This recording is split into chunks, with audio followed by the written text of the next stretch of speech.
Alors bonjour mes chers petits électrons, aujourd'hui c'est de la Dacia Spring.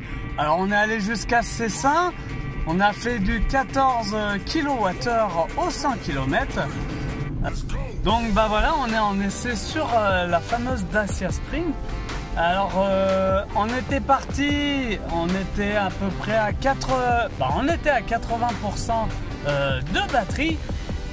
On a fait un petit tour d'à peu près une trentaine de kilomètres et on va vous dire très clairement, même en s'amusant un petit peu, il y a moyen de faire pas mal de kilomètres avec cette fameuse petite voiture.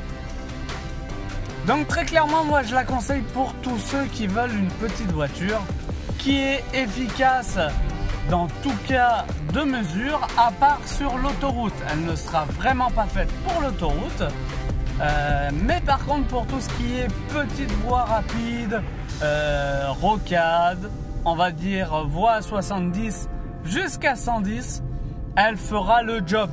Elle est là pour vous aider à commencer dans l'électrique. C'est une voiture qui peut vous servir aussi en seconde voiture.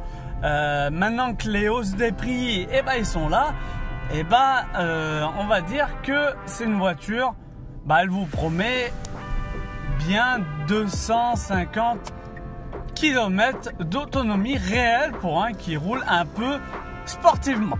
Pour un qui roule pas très sportivement, il y a moyen de faire un peu plus. Donc ce qui est bien, c'est que d'entrée de gamme vous avez les 4 vitres électriques. Vous avez aussi la climatisation, elle ne sera pas automatique même sur la plus haute gamme. Les pneus c'est du 14 pouces, donc ils vous coûteront pas très cher. Là on est sur la Confort Plus, donc là on a pas mal d'options du style même le GPS. Sur l'autre gamme vous n'aurez pas le GPS, vous aurez un lecteur USB, Bluetooth, mais vous n'aurez pas de possibilité d'avoir le GPS. Il faudra monter en gamme. Donc voilà. Le chargeur, pensez bien que si vous voulez le CCS combo, il faudra rajouter 600 € pour avoir du 30 kWh. Sinon, c'est une 6,6 kWh en recharge basique sur une borne de recharge qu'on trouve publique. D'entrée de gamme, vous avez quoi d'autre? Vous avez les feux automatiques. Vous avez aussi les essuie-glaces automatiques. Ça peut servir, c'est pratique. Donc voilà pour le petit essai.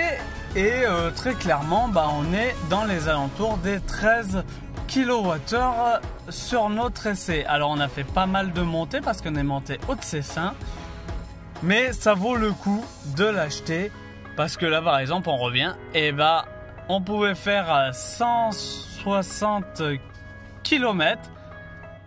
Donc là actuellement on va la rendre avec à peu près 23 km qu'on aura fait nous, et on est à peu près à 13 kWh au 100. Donc très clairement c'est une bonne voiture à tout faire à part de l'autoroute et des très longs trajets, parce que comme je vous dis c'est 250 allez 300 pour le grand maximum. Donc moi je vous dis à très bientôt sur la chaîne Je vis en mode électrique. N'hésitez pas à mettre un gros pouce bleu, à vous abonner à ma nouvelle chaîne et surtout à mettre un commentaire si vous en avez.